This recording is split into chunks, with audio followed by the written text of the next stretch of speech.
Hello dear student, कैसे हो आप लोग। स्टूडेंट, आज की इस वीडियो में हम क्लास 12 हिंदी के जितने भी स्टूडेंट हैं और इस बार 2024 बोर्ड एग्जाम में हिंदी का पेपर देने वाले हैं, तो हम उनके लिए लेकर आए महत्वपूर्ण निबंध लेकर आए आप लोगों के लिए, जो बोर्ड एग्जाम में 9 नंबर का पूछा जाता है। और आज की इस वीडियो को पूरा देखने के बाद में आपका जो 9 नंबर है बिल्कुल पक्का मैं कर दूंगा। 2024 बोर्ड एग्जाम में 99% यही आपका निबंध आएगा जो आज की इस वीडियो में बताने वाले हैं। भारतीय किसानों की समस्याएं और उनके समाधान, ये सबसे पॉपुलर निबंध है आप लोगों का हिंदी का। ये आपके पिछले साल के बोर्ड एग्जाम में भी पूछा गया था, जो कि निबंध सबसे ज़्यादा इंपॉर्टेंट है और इस बार भी पूछा जाएगा, तो तैयार कर लीजिए। देखिए, निबंध काफ़ी सारे पूछे जाते हैं। जैसे आपका एक निबंध हो गया पर्यावरण प्रदूषण की समस्या और समाधान, दूसरा आपका आतंकवाद कारण और निवारण, तीसरा जनसंख्या वृद्धि की समस्या और उसके समाधान, चौथा उसके बाद में आपका भारतीय किसानों की समस्याएं, पांचवा आपका एक और रख लीजिए मेरे प्रिय कवि। तो ये सारे जो निबंध है आपके बोर्ड एग्जाम में सबसे ज़्यादा पूछा जाता है। तो आज की इस वीडियो में उन्हीं में से हम लेकर आए हैं भारतीय किसानों की समस्याएं और उनके समाधान के बारे में। ये काफ़ी स्टूडेंट का डिमांड था इस वीडियो के लिए, तो हम आप लोगों के लिए लेकर आए हैं। देखिए, इनमें आपको क्या करना है, निबंध तो हर कोई लिखता है, लेकिन टॉपर कैसे निबंध लिखते हैं आज की इस वीडियो में हम आपको बताएंगे। पूरी जानकारी देंगे कि निबंध कॉपी में कैसे लिखना है, कितने वर्ड में लिखना है और 9 नंबर हमें कैसे मिलेगा। समझ में आ गया। तो यहाँ पर देखिए स्टूडेंट, हम इस पर निबंध लिखने वाले हैं और इस पर निबंध हम आपको बताएंगे इस वीडियो में। यहाँ पर देखिए प्यारे विद्यार्थी, सबसे पहले आपको क्या है, निबंध लिखने से पहले हमने कॉपी में भी ऑलरेडी मैं बता चुका हूँ कि जो आपका निबंध है वो कैसे लिखना है, यानी जो निबंध होता है वो कैसे लिखा जाता है, कॉपी में कैसे लिखा जाता है, हमने ऑलरेडी वीडियो बना दिया है, आप जाकर देख सकते हैं। तो यहाँ पर देखिए, निबंध लिखने के लिए सबसे पहला हमें एक रूपरेखा तैयार करना पड़ता है, या संकेत कह सकते हैं, एक प्रकार से बिंदु भी कह सकते हैं कि भैया हम इस प्रकार से हमारा इतना हेडिंग्स रहेगा और इसी हेडिंग के थ्रू, यानी इसी हेडिंग के थ्रू हम सारे क्या है क्वेश्चंस का आंसर देंगे। जैसे कि यहाँ पर प्रस्तावना, यानी जो हमारा हेडिंग है प्रस्तावना, जिसको हम इंट्रोडक्शन भी कहते हैं, किसके बारे में हमारा ये निबंध है, यानी प्रस्तावना में सबसे पहले हम बताते हैं। जैसे हमारा जो इस बार का, यानी जो इस वीडियो में निबंध में बताने वाला हूँ, भारतीय किसानों की समस्याएं और उनके समाधान के ऊपर बताने वाले हैं, यानी कि किसानों की समस्याएं क्या है, उनके समाधान क्या है। तो सबसे पहले हम उसके बारे में बताएंगे, प्रस्तावना देंगे, यानी जिस प्रकार से हम अपना परिचय देते हैं सेम उसी प्रकार से इसका भी हम परिचय देंगे। उसके बाद में भारतीय किसान क्या है, भारतीय कृषि का जो स्वरूप है इसके बारे में बताएंगे कि ये भारतीय कृषि का क्या है, स्वरूप है। तीसरा है भारतीय कृषि की समस्याएं क्या, यानी जो मुख्य समस्याएं हैं उसके बारे में यहाँ पर बात करेंगे। चौथा है समस्या का समाधान, भैया कैसे होगा, यानी हमने समस्याएं तो बता दिया, अब इसका समाधान कैसे होगा इसके बारे में हम बात करेंगे। पांचवा है आदर्श ग्राम की कल्पना, यानी जो किसान होते हैं, ग्रामीण लोग होते हैं, क्या जो किसान लोग होते हैं वो ग्रामीण के लोग होते हैं, तो आदर्श ग्राम की संकल्पना क्या है इसके बारे में बताएंगे। लास्ट में जो उपसंहार होता है, जिसको हम क्या कहते हैं, निष्कर्ष भी कह सकते हैं और कंक्लूजन भी कहते हैं, यानी पूरे का सारांश क्या होता है, पूरे का मतलब क्या निकलता है, इसके बारे में हम बात करेंगे। समझ में आ गया स्टूडेंट। तो पूरा वीडियो लास्ट तक देखिएगा। इतने क्या है, बोर्ड एग्जाम में जो इसका शब्द सीमा होता है 250 शब्दों से लेकर 300 शब्दों में आपको एक निबंध का क्या है आंसर देना होता है, जिसके लिए एग्जामिनर आपको क्या है 9 नंबर देता है। तो देखिए, निबंध आपको कितने शब्दों में लिखना है पूरी जानकारी हम देंगे आपको। तो देखिए, सबसे पहला जो हमारा हेडिंग है प्रस्तावना, क्या है प्यारे विद्यार्थी, प्रस्तावना है। ये ऐसा ही आपको हेडिंग डालना है बोर्ड एग्जाम में। तो प्रस्तावना के बाद में आप क्या करेंगे, क्या देखिए, प्रस्तावना में हम जो किसान है, भारतीय किसान, उनके बारे में सबसे पहले हम बात करेंगे। तो देखिए, आपको बोर्ड एग्जाम में भी ऐसा ही लिखना है। सबसे पहले जो भी आपका जैसे प्रश्नोत्तर नंबर 9 में पूछा जाए या 10 में पूछा जाए, तो सबसे पहले आप प्रश्नोत्तर डालेंगे।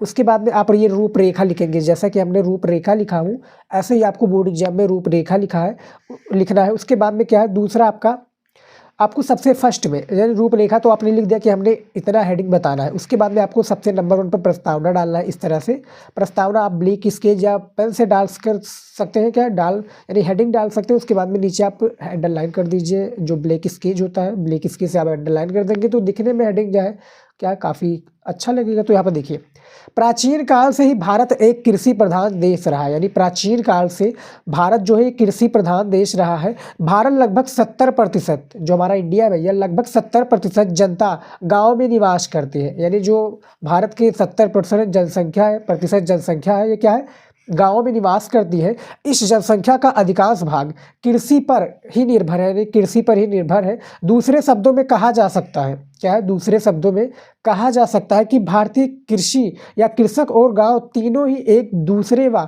क्या तीनों ही एक दूसरे पर अवलंबित है। इसके उत्थान और पतन समस्याएं और समाधान जुड़े हुए हैं। देखिए स्टूडेंट, आपका जो प्रस्तावना है बहुत बड़े में होता है, आपके बुक में देखा जाए या क्वेश्चन बैंक में देखा जाए बहुत बड़े में होता है, लेकिन भैया हमें उतनी लिखने की क्या है ज़रूरत नहीं है।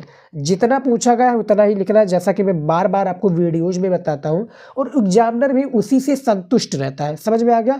तो प्रस्तावना में आप थोड़ा सा आप इस तरह से आप लिख दीजिएगा जब भी आप कृषि की समस्याओं समाधान पर लिखिएगा। हम और भी क्या है निबंध में आपको ऑलरेडी बता चुका हूँ, जैसा कि हमने बताया था ना, जनसंख्या समस्याओं समाधान, आतंकवाद कारण और निवारण, पर्यावरण प्रदूषण, उसके बाद में आपका क्या हो गया, पर्यावरण प्रदूषण के बाद में आपका हो गया एक और निबंध हो गया भारतीय किसानों की समस्याएं और समाधान, मेरे प्रिय कवि। तो ये सारे जो निबंध है सबसे ज़्यादा इंपॉर्टेंट है, इसको आप तैयार कर लीजिएगा, नहीं तो आप कमेंट करेंगे तो हम सब पर वीडियो बनाएंगे, यानी एक एक करके हम सब पर वीडियो बनाएंगे। तो ये सबसे पहले प्रस्तावना हो गया, इस तरह से आप प्रस्तावना लिखना है। उसके बाद में देखिए दूसरा जो हमारा रूपरेखा था ये क्या था, भारतीय कृषि का स्वरूप। यहाँ पर देखिए दूसरा हेडिंग में भारतीय कृषि के स्वरूप के बारे में हम बात करेंगे कि स्वरूप क्या है भारतीय कृषि का। तो यहाँ पर देखिए ये हमारा भारतीय कृषि का स्वरूप है। तो देखिए भारतीय कृषि और अन्य देशों की कृषि में, जो भारतीय कृषि और अन्य देशों की कृषि में बहुत अंतर है। कारण अन्य देशों की कृषि वैज्ञानिक ढंग से आधुनिक साधनों द्वारा की जाती है, जबकि भारतीय कृषि अवैज्ञानिक ढंग से आधुनिक साधनों द्वारा क्या है, आधुनिक साधनों द्वारा की जाती है। भारतीय कृषक आधुनिक तरीकों से खेती करना नहीं चाहते और परंपरागत कृषि पर क्या है, परंपरागत कृषि पर ही आधारित है। इसके साथ साथ भारतीय कृषि का स्वरूप इसलिए भी अवस्थित है। यानी कहने का तात्पर्य क्या है स्टूडेंट, कि जो कृषि भारतीय कृषि वो क्या है, टेक्नोलॉजी का यूज नहीं करना चाहते जो अन्य देश यूज करते हैं। जैसे चीन हो गया भैया, चीन हो गया, उसके बाद में ब्राज़ील हो गया। तो ये सारी जो अन्य देश हैं ये क्या है भैया, टेक्नोलॉजी का इस्तेमाल करते हैं। तो अन्य देशों की कृषि में बहुत अंतर है भारत और इंडिया में। क्या है यहाँ पर देखिए आधुनिक, यानी जो भारत है भैया आधुनिक कृषि आधुनिक साधनों का प्रयोग करता है और उससे ही खेती करता है। और जो गांव यानी जो भारत के लोग हैं, जो कृषक हैं, वो क्या है कृषि पर ही आधारित है। उनका जो पालन पोषण एक प्रकार से बाल बच्चों का, यानी जो उनके क्या है फैमिली का जो क्या है खर्चा चलता है वो कृषि से ही चलता है। वो कृषि करते हैं और अपना क्या है एक प्रकार से दैनिक इनका जो दैनिक दिनचर्या है वो आपका कृषि पर ही आधारित है के किसानों का। समझ में आ गया? तो ऐसे ही आपको भारतीय कृषि के स्वरूप के बारे में लिखना है। ज़्यादा बड़े में लिखने की कोई ज़रूरत नहीं, क्योंकि भैया आपको थोड़ा थोड़ा सभी पर आपको हेडिंग के थ्रू लिखना पड़ेगा, तो थोड़ा थोड़ा सबसे ज़्यादा इंपॉर्टेंट है। तो ये भारतीय कृषि का स्वरूप हो गया। उसके बाद में देखिए भारतीय कृषि की समस्याएँ क्या है। अब मेन पॉइंट जो हमारा आ गया, जैसे जो हमारा भारतीय कृषि की समस्याएं के बारे में है। सबसे पहले ये रही कि काफ़ी विद्यार्थी सोचते हैं कि सर हम डायरेक्ट लिख दें। देखिए डायरेक्ट आप लिखेंगे तो वहाँ पर आपका कोई भी अर्थ नहीं निकलेगा, यानी आपको एग्जामिनर कैसे नंबर दे उसी कुछ समझ में नहीं आएगा। तो वहाँ पर जो 9 नंबर के लिए जैसे आपको नंबर देगा, लेकिन वहाँ पर आपको पूरा नंबर नहीं देगा। 9 नंबर का है तो आपको 4 नंबर या 5 नंबर देकर चले जाएगा जब आप इस तरह से लिखेंगे। लेकिन जब जो हमारा शुरुआत जो जिस तरह से हमने बताया कि प्रस्तावना, आप ये देखिए जिस तरह से हमने बताया ना कि रूपरेखा प्रस्तावना, यानी इस तरह से जब आप लिखेंगे तो आपको 9 में से 9 पूरा नंबर देगा, कोई भी नंबर काटेगा नहीं एग्जामिनर। समझ में आ गया प्यारे विद्यार्थी? आपका एक भी नंबर एग्जामिनर नहीं काटेगा जब आप इस तरह से लिखेंगे, और जब आप इस तरह से लिखेंगे तो आपका पूरा नंबर कटेगा। ये यहाँ से मतलब प्रस्ताव आपने सबसे पहले प्रश्नोत्तर डाला, उसके बाद में यहीं से स्टार्ट कर दिया कि भारतीय कृषि की समस्याएं ये है, तो ऐसा आपको बिल्कुल भी नहीं करना है। तो देखिए भारतीय कृषि की समस्याएं क्या है।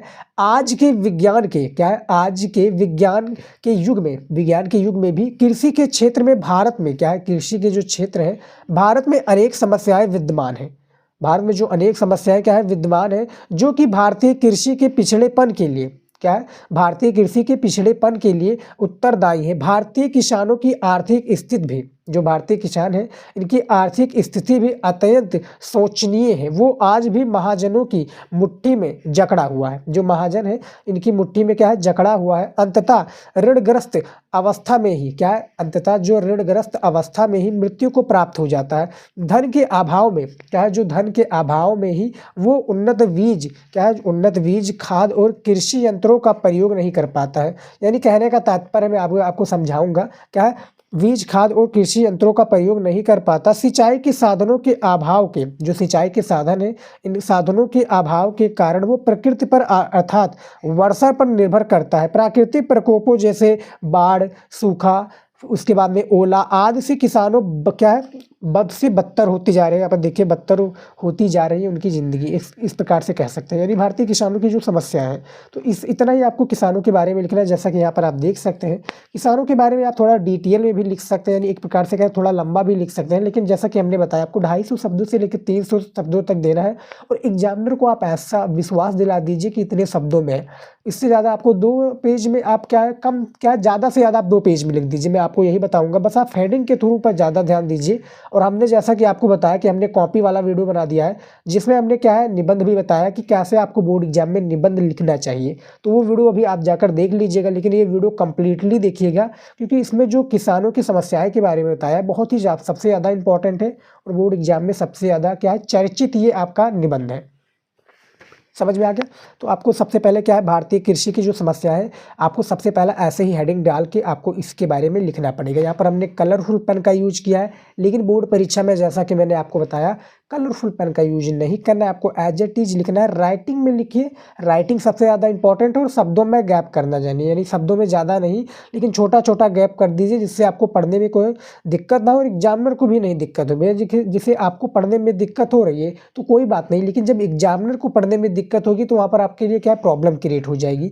तो आपको 9 नंबर चाहिए, तो इसके लिए आपको क्या है, अच्छे से और राइटिंग से लिखना पड़ेगा। तो ये भारतीय किसानों की समस्याएं हो गई। अब देखिए इनकी समस्याएं के समाधान के ऊपर बात कर लेते हैं, क्योंकि वह जहाँ पर समस्या होती है उसकी समाधान के लिए कुछ ना कुछ रास्ता होता है। तो यहाँ पर देखिए चौथे में समस्या का समाधान देखिए क्या है, जो समस्या है इसका बेसिकली समाधान क्या है। तो भारतीय कृषि की दशाओं क्या है, भारतीय कृषि की दशा को सुधारने से पूर्व हमें कृषक और उसके वातावरण की ओर क्या है, जो कृषक और उसके वातावरण की ओर दृष्टिपात करना चाहिए। दृष्टिपात क्या है, करना चाहिए। भारतीय कृषक जिन ग्रामों में रहते हैं, जो भारतीय कृषक है भैया, जिन ग्रामों में रहता है उनकी या रहते हैं, उनकी दशा अत्यंत शोचनीय है। क्या है, जो दशा है वो अत्यंत शोचनीय है। अंग्रेजों के शासनकाल में किसानों पर ऋण का बोझ, यानी कि एक प्रकार से कर्जा, जिसको हम क्या किसे एक प्रकार से क्या कह सकते हैं, ब्याज, जिसको हम देहाती भाषा में कर्जा भी कहते हैं। तो देखिए ऋण का बोझ बहुत अधिक था। क्या है, ऋण का जो बोझ था ये बहुत अधिक था। अतः किसानों की स्थिति में सुधार तभी लाया जा सकता है। क्या कुछ किसानों की जो क्या है, जिंदगी में सुधार तभी लाया जा सकता है जब विभिन्न योजनाओं के माध्यम से इन्हें क्या है, लाभान्वित, यानी कोई भी जो योजनाएं है जिससे इनको लाभ प्राप्त हो, लाभान्वित नहीं किया जा सके, इनको क्या है, अधिकाधिक संख्या में साक्षर बनाने हेतु एक मुहिम छेड़ी जाए, जिनसे हमारा किसान कृषि के आधुनिक वैज्ञानिक तरीकों से अवगत हो, यानी कि एक प्रकार से जिस प्रकार से टेक्नोलॉजी का प्रयोग करके ज़्यादा से ज़्यादा खेती में क्या है वो निर्भर हो सके। जैसे क्या है, अभी में जो प्रेजेंट टाइम में बात की जाए तो क्या है, थोड़ा थोड़ा टेक्नोलॉजी हमारा बढ़ रहा है, थोड़ा थोड़ा जो किसान लोग हैं भैया टेक्नोलॉजी पर ध्यान दे रहे हैं। लेकिन क्या है, जो प्राचीन काल के लोग हैं वो क्या कृषि पर नहीं, वो अपना आधुनिक तरीके से कृषि करना चाहते हैं। लेकिन यहाँ पर जो समस्या का समाधान बताया है, क्या गया है कि इसी के ऊपर क्या है, आपको जब क्या कृषि पर सबसे ज़्यादा आपको निर्भर क्या है रहना है, तो कृषि के लिए आपको क्या करना चाहिए स्टूडेंट, क्या है यहाँ पे देखिए, हमारा किसान कृषि के आधुनिक वैज्ञानिक तरीकों से क्या अवगत हो सके, इसके बारे में बताया गया है कि वैज्ञानिक तरीकों से क्या खेती किया जाना चाहिए। तो ये समस्या का समाधान है, जैसा कि आप देख सकते हैं, बहुत ही ज़्यादा इंपॉर्टेंट है। अपने शब्दों में भी जब आप इसको समझ जाएंगे कि भारतीय कृषि की जो समस्याएं हैं इसके समाधान क्या होना चाहिए, तो आप जब समझ जाएंगे तो पूरा आप अपने शब्दों में भी लिख सकते हैं। समझ में आ गया? देखिए स्टूडेंट, मैं आपको बताऊं कि कौन कौन से आप क्या है निबंध को अपने शब्दों में लिख सकते हैं। एक आपका हो गया पर्यावरण की समस्याओं समाधान, दूसरा आपका हो गया जनसंख्या वृद्धि की समस्या और समाधान। इसके बारे में क्या है, पर्यावरण और जनसंख्या के बारे में आप अपने हिसाब से भी लिख सकते हैं, अपने शब्दों में भी लिख सकते हैं, क्योंकि आपने इसको ऑलरेडी कई बार पढ़ चुके हैं। उसके बाद में देखिए पांचवा क्या है, पांचवा जो हमारा हेडिंग है, आदर्श ग्राम की कल्पना। जैसा कि हमने बताया आपके इसमें हमने क्या 6 ही हेडिंग को क्या इंक्लूड किया था। उस तरह से देखा जाए आपके क्वेश्चन बैंक के हिसाब से तो 7 या 8 आपके हेडिंग थे भारतीय किसानों की समस्याओं और समाधान पर। लेकिन इसमें हमने क्या है, इसमें हमने 6 ही को ऐड किया, क्योंकि जब आप 6 को लिख देंगे तो आपके लिए क्या है 9 नंबर आसानी से मिल जाएगा, क्योंकि बहुत बड़ा आपका ये टॉपिक है निबंध वाला। लेकिन उसको क्या है, हमें पूरे को लिखना नहीं, छोटा छोटा लिखना है। देखिए आदर्श ग्राम की कल्पना क्या है, गांधी जी की इच्छा थी, यानी जो महात्मा गांधी जी, इनकी इच्छा थी कि भारत के ग्रामों का स्वरूप, जो भारत के ग्राम है इनके क्या है, ग्रामों का स्वरूप आदर्श हो तथा उनमें सभी प्रकार की सुविधाएं, खुशहाली और समृद्धि का साम्राज्य हो। क्या समृद्धि का साम्राज्य हो। गांधी जी का आदर्श गांव से था, क्या आदर्श गांव से था जहां पर शिक्षा का सुव्यवस्थित प्रचार हो, सफाई, स्वास्थ्य तथा मनोरंजन की सुविधाएं हो सके। क्या मनोरंजन की सुविधाएं हो, सभी व्यक्ति प्रेम, सहयोग और सद्भावना के साथ रहते हो। ये आदर्श ग्राम की कल्पना है, जैसा कि आप देख सकते हैं निबंध में सबसे ज़्यादा इम्पॉर्टेंट है, जो कि क्या है, गांधी जी के ऊपर आधारित है। गांधी जी ने इनके बारे में अपना एक योगदान दिया है। समझ में आ गया स्टूडेंट। ऐसे ही आपको 5वें टॉपिक में लिखना है। अब देखिए लास्ट में जो हमारा क्या है, यहाँ पर मैं दिखा दूँ एक बार आपको, ये देखिए प्यारे विद्यार्थी, लास्ट में हमने 5 टॉपिक को कंप्लीट कर लिया और 5 टॉपिक और आप देख सकते हैं ज़्यादा इसमें नहीं है। क्या है, मिनिमम हमारा क्या है 30 से 35 वर्ड, 20 से ऊपर ही है, यानी 20 से ऊपर है और 50 से नीचे ही वर्ड होगा, ज़्यादा आपका नहीं है। इतने में आपको लिखना है। देखिए 6 नंबर जो हमारा टॉपिक आ गया है वो उपसंहार आ गया, यानी निष्कर्ष आ गया, जिसको हम कहते हैं हिंदी में स्टूडेंट। ये देखिए 6 नंबर हमने निष्कर्ष डाल दिया। यहाँ पर आप क्या है ये भी लिख सकते हैं। समझ में आ गया स्टूडेंट। देखिए ये हाँ है, ये यहाँ पर सा है। देखिए निष्कर्ष में देखिए, ग्रामों के उन्नत, क्या है, ग्रामों के उन्नत भारत के आर्थिक विकास में अपना अत्यंत महत्वपूर्ण स्थान रखती है। अपना क्या है, अत्यंत महत्वपूर्ण स्थान रखती है। भारत सरकार ने स्वतंत्रता प्राप्ति के पश्चात गांधी जी के आदर्श ग्राम, यानी गांधी जी जो है उनके आदर्श ग्राम की कल्पना को साकार करने का, क्या साकार करने का यथासंभव प्रयास किया है। यथासंभव क्या है, प्रयास किया है कि इन्होंने जो क्या है, जो गांधी जी है ना, इन्होंने क्या, गांधी जी ने आदर्श ग्राम की कल्पना को साकार करने का यथासंभव प्रयास किया है। और जो ग्रामीण, जो क्या है, ग्रामीण जो समस्याएं हैं, एक प्रकार से जो कृषि से रिलेटेड समस्याएं हैं, इनके बारे में भी आपको लिखना है। जैसे गांधी जी के बारे में एक गांधी जी ने कथन कहा है कि हमारे सपनों का संसार, क्या है, हमारे सपनों का संसार जहाँ पर हंसता हो साकार, क्या है, जहाँ पर हंसता हो साकार, और जहाँ शोभा सुख श्री के साथ, यहाँ पर देखिए, जहाँ शोभा सुख श्री के साज किया करते हैं नित्य श्रृंगार, क्या किया करते हैं, नित्य श्रृंगार, यहाँ यौवन मदमस्त ललाम, ये है वही हमारे ग्राम। समझ में आ गया स्टूडेंट। इस तरह से क्या है, गांधी जी ने अपना एक प्रकार से कोट भी कह सकते हैं, क्या कोट भी कह सकते हैं इसको, एक प्रकार से उनका एक मत है। इस तरह से इन्होंने लिखा है हिंदी में। समझ में आ गया स्टूडेंट। ऐसे ही आपको लिखना है, सारी चीज़ों को ऐसे ही लिखना है। और निष्कर्ष के बारे में आप थोड़ा डिटेल में लिख सकते हैं, लेकिन हमने इतना ही लिखा हूँ। आप अपने शब्दों में इसका क्या है, जो कृषि की समस्याओं समाधान है, इसके बारे में आप डिटेल में इसका आंसर दे दीजिएगा तो ज़्यादा बेटर रहेगा। समझ में आ गया स्टूडेंट। तो यहाँ पर देख सकते हैं हमने 6 टॉपिक को ऐड कर दिया है निबंध में, कैसे लिखा है और कौन कौन से निबंध है ये भी हमने बता दिया। मैं फिर से भी आपको क्या है, तीसरे बार में आपको बता रहा हूँ, पर्यावरण की समस्याओं समाधान, जनसंख्या की वृद्धि और समस्याओं समाधान, तीसरा आपका आतंकवाद कारण और निवारण, चौथा आपका मेरे प्रिय कवि, उसके बाद में 5वां एक अब जो चंद्रयान आया था उस पर भी आ सकता है, लेकिन क्या है बहुत कम चांसेस है, लेकिन आ सकता है, मैं उस पर भी वीडियो बना दूंगा। क्या है जो 5वां, 6 हमारा क्या है, भारतीय किसानों की समस्या और उनके समाधान। तो सबसे ज़्यादा इंपॉर्टेंट ये निबंध है और इसके लिए काफ़ी विद्यार्थी डिमांड कर रहे थे, तो आज के लिए लेकर आए ये वीडियो। तो वीडियो को ज़्यादा से ज़्यादा शेयर कीजिए। इस वीडियो में बस इतना ही था। आई होप कि आज का वीडियो आपको अच्छा लगा है। अच्छा लगा तो लाइक, शेयर और चैनल को सब्सक्राइब जरूर कर लीजिए, क्योंकि हम ऐसे इंपॉर्टेंट वीडियो आप लोगों के लिए लाते रहेंगे।